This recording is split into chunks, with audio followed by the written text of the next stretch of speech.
Denis Cohen, tu es le CEO de Drop Contact, un outil qui aide les entreprises à enrichir leurs données de contact et CRM. Vous êtes aujourd'hui incubé à Station F, la société a été fondée en 2017. Avant ça, tu as travaillé pendant plus de 20 ans dans le monde des études de marché.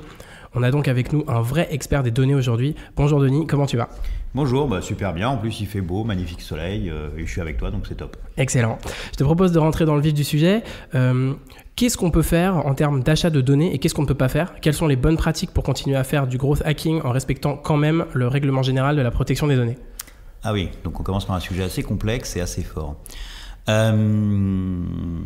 a une contrainte depuis la RGPD qui est pour toute l'Europe, qui est qu'effectivement, on peut toujours continuer à envoyer des emails B2B à des gens qui sont concernés dans ton secteur d'activité, donc c'est possible de le faire. Même s'il y a des gens en face qui râlent et qui te menacent de faire des plaintes, etc. à la CNIL. Pour l'instant, il n'y a pas de souci majeur sur ce sujet-là. On est quand même toujours obligé de faire de la prospection pour avoir des clients, et si on ne fait pas de prospection et si on ne contacte pas les gens, à un moment donné, ça devient compliqué. Si on ne peut pas les appeler par téléphone, si on ne peut pas leur envoyer d'email, si on ne peut rien faire, en gros, il y a un certain nombre de sociétés qui ne vont plus travailler du tout. Donc on a, et c'est indiqué dans la CNIL, effectivement, cette tolérance. Alors il est préférable toujours, bien entendu, d'avoir de l'opt-in, d'avoir des gens qui est validé. Et c'est pour ça que, à mon sens, dans les années et déjà les mois à venir, l'inbound, en fait, le contenu va grimper de plus en plus, va prendre de plus en plus de force. Parce qu'il faut que les gens puissent venir sur ton site, trouvent de l'information. Et donc on voit des tas de nouveaux formats qui sont beaucoup plus récents. Avant on avait le blog, maintenant on voit qu'on a de plus en plus de vidéos, de podcasts, et donc toutes ces nouvelles tendances sont en train d'arriver pour attirer effectivement des nouveaux leads sur son site, sur son produit, et faire de l'éducation, du nurturing, dans une approche un petit peu différente, avec un côté peut-être plus humain que, entre guillemets, juste des lignes.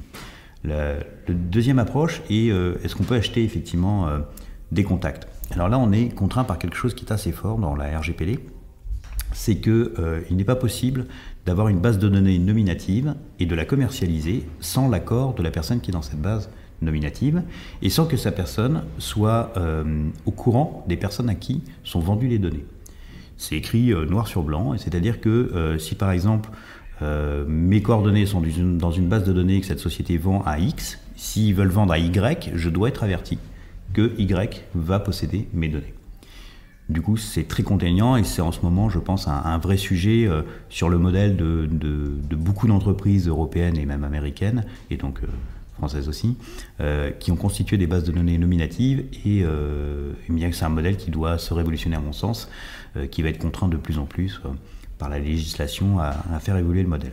D'ailleurs, on se rend compte aussi que les gens sont un peu plus frileux ou un peu plus sensibilisés depuis Cambridge Analytica. Il y a quand même de plus en plus cette crainte, cette inquiétude. Et un élément que la RGPD a fait aussi, c'est l'obligation que les entreprises communiquent sur le fait du vol de données. Et donc, on s'aperçoit de plus en plus dans la presse qu'il y a du vol de données, de l'accès de données. Aujourd'hui, ce matin en tout cas, j'ai aperçu ça rapidement sur BFM. En fait, il y a un certain nombre de dossiers médicaux qui sont en accès libre sur Internet, qui ne sont pas assez sécurisés. On entend à peu près tous les mois, tous les 2 mois, un vol de 700 millions, 2 milliards de coordonnées, d'emails et mots de passe de certaines entreprises et des grosses entreprises. Ce qu'il faut savoir par rapport à ça, c'est qu'avant, ça existait aussi, mais ce n'était pas communiqué, donc nous n'étions pas vraiment au courant. Là, ça a un impact d'image qui est assez fort, et ce n'est pas négligeable. Le deuxième élément qu'on sait, et dont les gens n'ont pas toujours conscience, c'est que ces données-là se retrouvent dans le dark web, et donc finalement s'achètent assez facilement pour pas forcément très cher. Donc sur l'achat, c'est un modèle compliqué. Après, le deuxième élément sur cette notion d'achat, c'est que les services juridiques des entreprises, alors quand je parle des entreprises, je parle plutôt des grosses, pas des startups qui commencent où en fait on a plus une urgence de faire de l'acquisition de clients que de se poser des vraies questions juridiques aussi fines. On va pas être plus royaliste que le roi. Mais si on parle de grosses sociétés, de grosses PME, de sociétés un peu industrielles, je pense à des sociétés par exemple comme Orange, Sage, etc., qui ont des services juridiques, et bien forcément leurs services juridiques vont leur dire non, là vous ne pouvez plus utiliser les données que vous achetiez chez X, Y ou Z sur le marché. Et c'est la même chose pour les entreprises lorsqu'ils font une levée de fonds dans le monde des startups du type série A, B, C, D, E, etc. C'est pareil, ils ont un service juridique qui commence à être des cibles. Et donc les services juridiques leur indiquent aussi qu'ils doivent renoncer à utiliser des moyens qui ne sont plus légaux. Voilà. Donc ce qu'on peut faire au tout début, qui est un peu entre guillemets de la bidouille, où on flirte parfois sur des choses, quand on commence à être une structure un peu plus établie avec des services juridiques, le service juridique et les avocats vont faire des démarches prudentielles qui est de dire mais non, en fait tu peux pas acheter des données comme ça et tu peux pas faire ceci, cela. L'autre élément aussi, et je vais un peu plus loin, c'est la qualité d'une base de données en fait.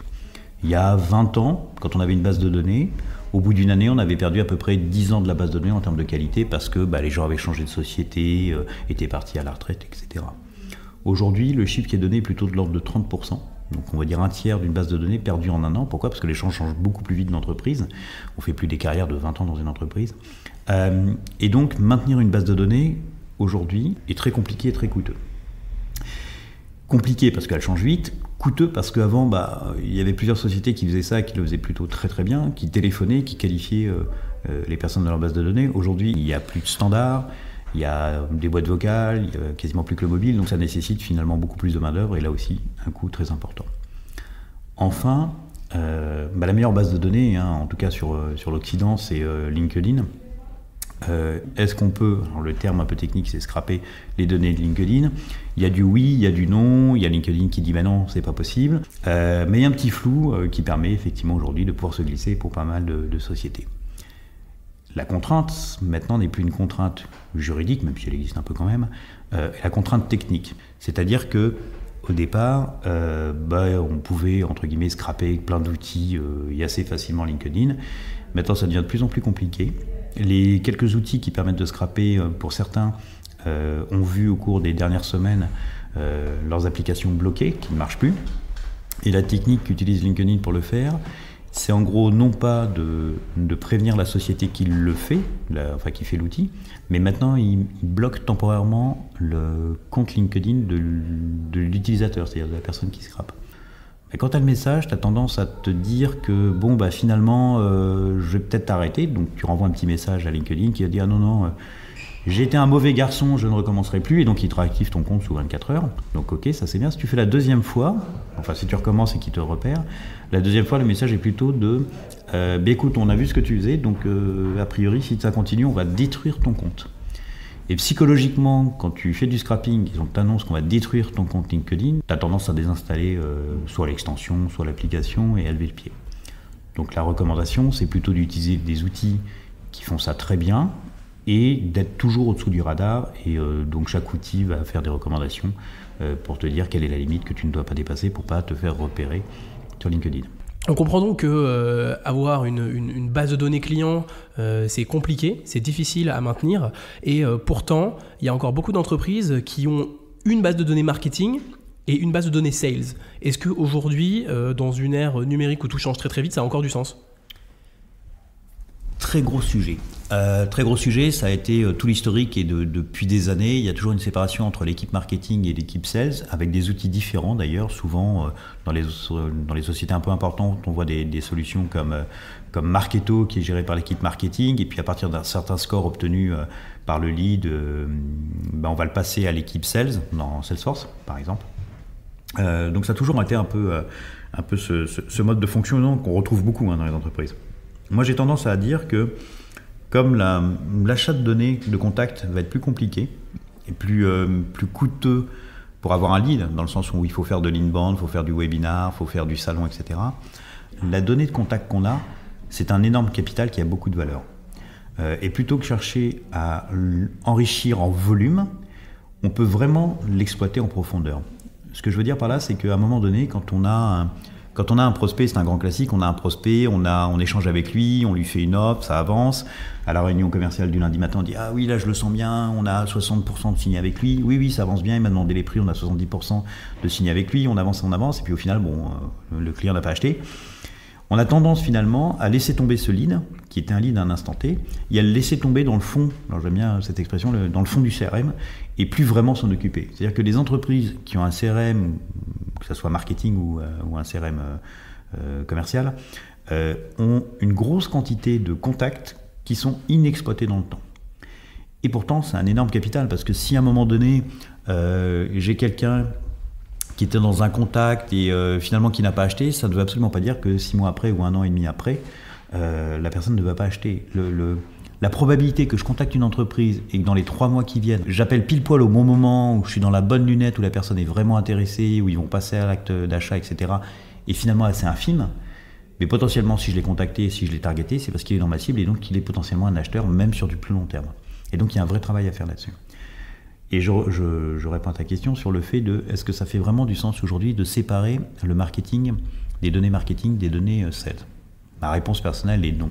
C'est-à-dire que moi, j'ai plutôt tendance à dire qu'il faut qu'on ait la meilleure consolidation d'informations par contact pour avoir le contact le plus riche possible. Si par exemple j'ai un contact qui est géré par un commercial dans Salesforce et que ce contact a téléchargé un livre blanc à un instant T et a mis son adresse email perso et son portable, donc il va rester dans le funnel du marketing habituellement. Et on ne va pas faire le lien entre les deux parce qu'on n'a aucun moyen de savoir que c'est la même personne. Et donc j'ai finalement un lead qui est traité d'un côté et de l'autre côté j'ai un contact qui est traité par mon sales. Or c'est la même personne. Et donc le vrai objectif, c'est de réussir à consolider toutes ces données-là pour savoir qu'en tant que sales, la personne a téléchargé un livre blanc, même si c'est son email perso, et le fait d'avoir cette information-là est une information riche du fait que la personne commence à arriver dans le bon moment d'un achat. Donc ma recommandation serait plutôt de consolider au maximum. D'ailleurs, nous, dans un certain nombre de nos clients, ils passent directement par leur CRM et ils font directement effectivement tous les process d'acquisition de clients à partir du CRM et différents outils connectés au CRM, mais tout est consolidé au même endroit. Okay. Je pense que ça va être une tendance, mais après c'est mon hypothèse personnelle. On se rend compte que du coup, ça peut devenir rapidement technique quand on parle de CRM aujourd'hui, quand on parle de toutes ces données, surtout vis-à-vis du digital, parce qu'il y a énormément de points de contact différents. Comment fait une PME aujourd'hui qui n'a pas de développeur pour construire des processus de vente et enrichir sa base de données et avoir des processus CRM qui soient dignes de leurs concurrents, qui sont plus gros et qui ont plus de moyens et qui ont des développeurs surtout? Ouais. En fait, c'est... Tu viens de toucher tout le point de départ de ma réflexion et de la construction de droits de contact. Aujourd'hui, ce qui a beaucoup de valeur, c'est la donnée. Les entreprises qui sont les plus riches globalement, et je parle de boîtes comme Google ou Facebook, c'est parce que c'est l'entreprise qui maîtrise la data. Et effectivement, ta question, c'est que font les PME ou les startups par rapport à ça? En fait, elles n'ont pas moyen de le faire. C'est-à-dire que c'est très coûteux, ça serait très coûteux pour elles de le faire. Et donc, les PME sont le parent pauvre de cette partie de la data. Et nous, ce que l'on fait avec Drop Contact, c'est justement, donc le produit se connecte directement au CRM, en l'occurrence Salesforce, PageRank et HubSpot, et on traite la donnée directement dans le CRM. Et du coup, ça apporte de la donnée de qualité à des entreprises qui ne l'avaient pas, et donc ça permet au capital des contacts dont je parlais tout à l'heure de gagner d'avoir beaucoup plus de valeur et de richesse pour les PME et les startups. On a une très grande chance aujourd'hui, c'est que quasiment tout s'interconnecte, quasiment tout est en SaaS. Donc finalement, on peut faire des process relativement simples, sans avoir besoin de grandes technologies, pour connecter un logiciel de scrapping avec un CRM qui automatiquement va être enrichi avec Drop Contact éventuellement, et qui va automatiquement envoyer des messages de cold email, etc., qui va avoir aussi une connexion à une solution de téléphonie. Et ça, finalement, dans le choix de son CRM, ça peut être pour une entreprise un vrai critère de dire, mais est-ce que cet outil est ouvert? Est-ce que cet outil fait tout? Ça, c'est aussi d'autres approches. Aujourd'hui, la multitude d'outils qui existent tous les jours est juste incroyable. Il y a tellement de gens qui montent des super solutions à travers le monde qu'on peut interconnecter beaucoup de choses, quoi. Pour toi, c'est quoi les outils qui sont nécessaires si, par exemple, une PME décidait aujourd'hui d'interfacer quelques outils pour construire un processus de vente qui soit efficace? Quels sont les outils qui sont nécessaires avec peut-être quelques noms, quelques exemples, tes préférés peut-être? Ok. Alors, je vais parler du processus d'acquisition pour pouvoir faire du cold email, pour pouvoir chasser des profils. Le premier point important, plus que l'outil, c'est d'avoir vraiment défini sa cible. sa cible en termes d'entreprise. Donc souvent on peut parler d'ABM, Account Based Marketing, qui permet effectivement de définir quelles sont les entreprises qui sont pile poil dans ta cible, les plus rentables, à qui tu peux mieux le vendre, éventuellement le plus rapidement possible. Donc ça c'est un vrai choix qui doit se faire au départ. Et tu peux changer après de verticale. Donc tu définis ta liste de 100, 200, 500 entreprises, selon la taille de l'entreprise évidemment. Et donc tu vas définir par rapport à différents critères, ça peut être le secteur d'activité, croisé avec la taille salariale, croisé avec le chiffre d'affaires, enfin voilà, tu as un certain nombre de critères comme ceci. Nous par exemple, notre ciblage sont dans les entreprises de certains secteurs d'activité qui ont levé des fonds. Donc c'est une de nos cibles prioritaires. À partir du moment donné où tu as défini les entreprises et que tu as ta liste d'entreprises, tu vas définir effectivement quels sont les jobs de ces personnes-là. Est-ce que c'est les CMO, est-ce que c'est les DAF, etc. etc. Donc tu as ta liste. À partir de ce moment-là où tes choses sont bien définies, tu vas pouvoir aller sur le meilleur annuaire dont je parlais tout à l'heure qui est LinkedIn et utiliser différents outils qui vont te permettre d'aller récupérer des données. Donc tu peux utiliser Phantom Buster, tu peux utiliser Duxoup, tu peux utiliser Captain Data. Voilà, c'est 3 solutions sur le marché qui ont toutes leurs avantages. Et donc ça va te permettre effectivement de récupérer le prénom, le nom, l'entreprise. Un point important qu'il faut récupérer quand on le fait en tout cas, sur LinkedIn, vous avez le site web des entreprises, donc il faut récupérer le site web, ça donne une plus grande précision. Et donc vous allez récupérer ces données-là. Une fois que tu as récupéré ces données-là, selon les différents outils, tu peux automatiser cette récupération-là pour qu'elle aille s'injecter automatiquement dans ton CRM. Donc tu utilises HubSpot, Salesforce ou Pipedrive, tu injectes automatiquement dans ton CRM ou éventuellement avec Zapier et tu vas pousser dans ton CRM. Pour peu qu'il soit équipé de Drop Contact, là l'avantage c'est qu'on va te corriger les inversions prénom-nom. On va te corriger le prénom pour qu'il soit correctement accentué avec le CCD s'il y a un CCD à mettre, pour pouvoir faire du cold email vraiment précis et propre auprès des personnes. On va te trouver automatiquement l'adresse email nominative pro validée. On va t'ajouter un certain nombre d'informations sur la société et on va te donner des datas qui sont propres et on va aussi fusionner automatiquement les doublons sans que tu n'aies rien à faire pour que ton CRM soit, comme on le disait tout à l'heure, enrichi et mis à jour. Une fois que tu as ça dans ton CRM, tu vas pouvoir automatiser aussi un processus de shooter automatiquement vers des outils de cold email. Donc tu en as plusieurs, je vais en citer essentiellement un qui est Lemlist, qui est une entreprise française. Et donc tu peux pousser directement soit avec Zapier quand tu es avec Salesforce ou HubSpot, soit directement dans l'intégration de Pipedrive vers Lemlist. Tout est automatique. Donc le gros avantage de cette approche-là, c'est qu'en tant que PME ou start-up, tu passes beaucoup moins de temps à importer, exporter, nettoyer du fichier, rechercher à droite, à gauche, etc. Ça te dégage du temps pour 2 choses qui sont fondamentales. 1, bien cibler les entreprises et les personnes. 2, améliorer ton objet et tes messages pour ta conversion. C'est les 2 points qui sont vraiment essentiels dans tout ton travail avant d'arriver effectivement sur le sales. Ok, c'est très clair. Est-ce qu'il y a des tips que tu as remarqués, par exemple, auprès de tes clients, des gens avec qui tu travailles, qui permettent d'améliorer sensiblement la manière dont tu vas gérer ton cycle de vente ? Ouais. Je suis pas tellement pour l'approche de faire en grande masse, qui est une tendance qu'on a tous un peu le réflexe de faire à un moment donné. Tu fais de la grande masse, mais finalement, on travaille pas bien quand on fait de la grande masse. Dans les tips, il y a le fait de ne pas lâcher son client en fait. Il y a le fait que quand tu prospectes, un instant T, tu l'as eu, il n'est pas vraiment chaud, il t'a dit non, je suis pas, c'est pas à l'ordre du jour, je suis pas intéressé, etc. Mais il faut vraiment le travailler dans le temps. Et ce que je disais tout à l'heure, c'est que à un moment donné, quand tu es en contact et que ça a fait, que tu n'as pas réussi à faire ta vente, il faut absolument qu'un mois et demi après, tu le retraites. Tu vois, c'est un truc qui se fait pas beaucoup, en tout cas dans les entreprises où j'ai pu travailler en France, où j'ai pas beaucoup observé ça. Nous, par exemple, en ce moment, on est en train de préparer dans notre process automatique du fait que dans nos séquences de cold email, un mois et demi, si ça n'a pas marché, si ça n'a pas bougé une oreille, un mois et demi automatiquement, ça va relancer d'autres séquences sur les mêmes personnes. Et ensuite, 2 mois et demi après, ça va relancer aussi. Donc en fait, on se donne plusieurs moments et plusieurs opportunités de tomber au bon moment. Évidemment, les messages doivent être différents, mais c'est un travail vraiment en profondeur.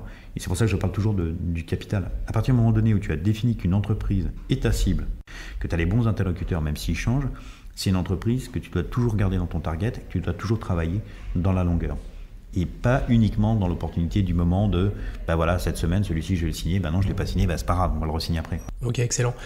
Aujourd'hui c'est qui les clients de Drop Contact? On est presque à 300 clients, on a commencé à vendre en avril, on a sorti en avril 2019, on a commencé à vendre sur notre CRM, le premier CRM qu'on a fait c'est Pipedrive, là on a du Salesforce et on va sortir prochainement HubSpot.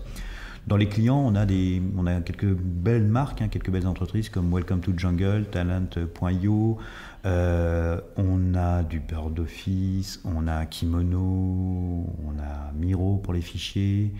J'en ai tellement que... Mais c'est encore rien par rapport à ce qu'on doit faire encore avant la fin de l'année.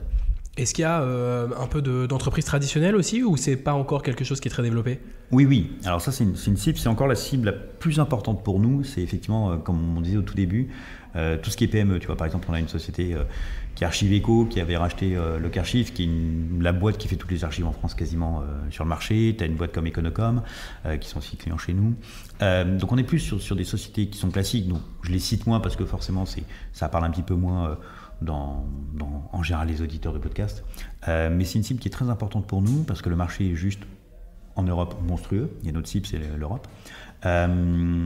On a une priorité par contre, ce que je disais tout à l'heure, sur les boîtes qui font des levées de fonds parce que la décision est plus rapide, on va plus vite et donc pour nous ça va nous permettre d'acquérir un MRR beaucoup plus rapidement dessus, mais la technique est la même et donc évidemment aussi qu'on va avoir une communication sur les PME, mais c'est difficile de faire 2 targets en même temps dans ton ABM.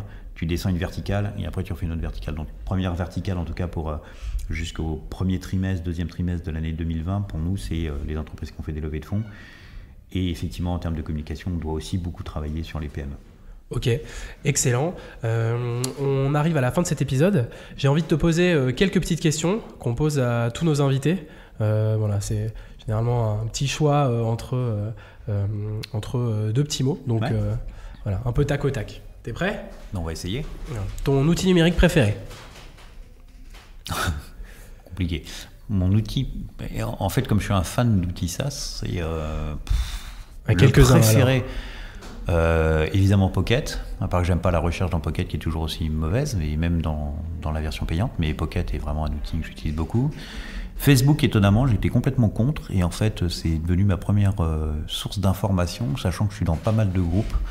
Et donc vraiment il y a quelques années, quand j'ai fait Coup d'État il y a 5 ans, j'ai découvert Facebook et au fil du temps je trouvais ça finalement assez intéressant.